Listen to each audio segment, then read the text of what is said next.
Les 3 phases se sont passées au déroulé d'une année. Et c'était très important de donner aux artistes avec qui on a travaillé, de donner le temps, la durée. Et puis les phases se sont complémentées. Comme la lune, elle tourne quand on la voit dans les différentes phases. Ça faisait aussi partie du contenu de la biennale qui travaillait beaucoup sur le temps, travaillait sur le passé, présent et le futur. Et ce qui est présenté ici, ce n'est pas non plus fini. Maintenant, bon, c'est certes une dernière phase, mais leur travail va continuer sur ces sujets-là, ce qui était aussi pour moi important de dire que ces sujets que nous traitons sont sujets infinis, sont sujets qui nous touchent tous, toutes, et c'est surtout les sujets sur lesquels on doit continuer à travailler. Ce qu'il faut retenir, c'est que quand même, on devrait prendre plus au sérieux comment les artistes travaillent, que les artistes aujourd'hui ne travaillent pas dans leur bulle. Ils sont très imprégnés par co-citoyens, très imprégnés par ce qui se passe autour d'eux. Et on doit ensemble faire en sorte que ce patrimoine qu'ils produisent soit resté aussi critique et aussi crucial qu'ils le font. Ik ben in Mechelen aan de slag gegaan rond trauma. En dan vooral trauma naar aanleiding van racisme. Omdat mensen die te maken hebben met racisme daar ook echt vanaf zien en allerlei kwaaltjes hebben. En dan ontdekte ik dat er een belangrijke figuur, Dodoens, een kruidenboek heeft gemaakt in de 16e eeuw. En ik heb die 2, trauma en het kruidenboek, samengebracht. En dat is eigenlijk de installatie die hier staat. Ik heb ook ontdekt dat het heel moeilijk is om over dat trauma te spreken. Het is iets wat elk moment terug kan komen, wat je kan overvallen, wat je kan meemaken.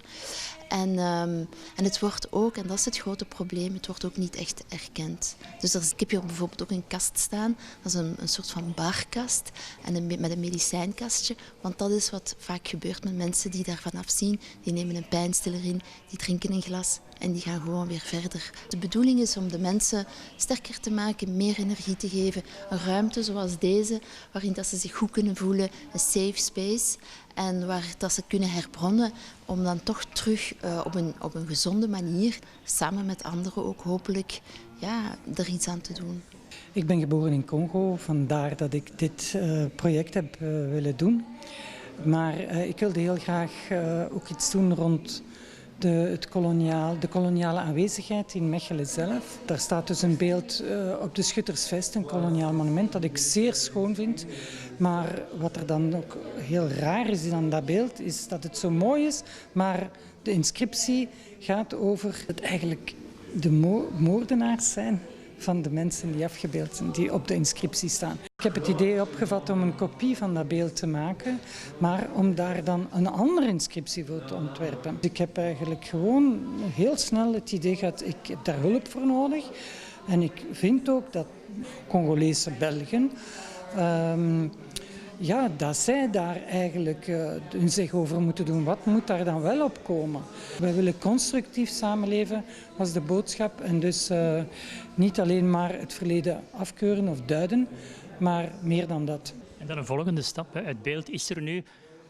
Waar gaat dat naartoe? Nu hoop ik natuurlijk dat dat beeld effectief ergens toch in het Mechelse op een plaats waar mensen komen, samen met het plakkaat met de nieuwe inscriptie. Het is voor ons heel belangrijk dat we na de fusie van Kunstencentrum Nona en Contour Biennale, dat we opnieuw hebben nagedacht van wat moet een biennale eigenlijk betekenen. Wat kan dat betekenen in 2019, maar wat kan ook betekenen in een centrumstad zoals Mechelen.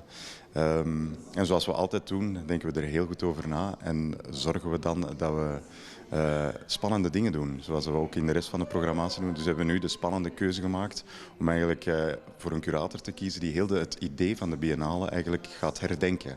Dus in plaats van dat het een tentoonstelling werd van een aantal weken, heeft Natasha, de curator van deze editie, heeft zij eigenlijk gekozen om de biennale uit te rekken over de tijd. Dat het eigenlijk is dat we langere trajecten kunnen aangaan met kunstenaars. Dat het niet is dat zij een werk maken, dat ze hier komen tonen en weer weg zijn. Nee, dat ze ook een relatie kunnen aangaan met inwoners van deze stad. Dat is een waardevol gegeven van deze editie dat ik graag zou willen meenemen.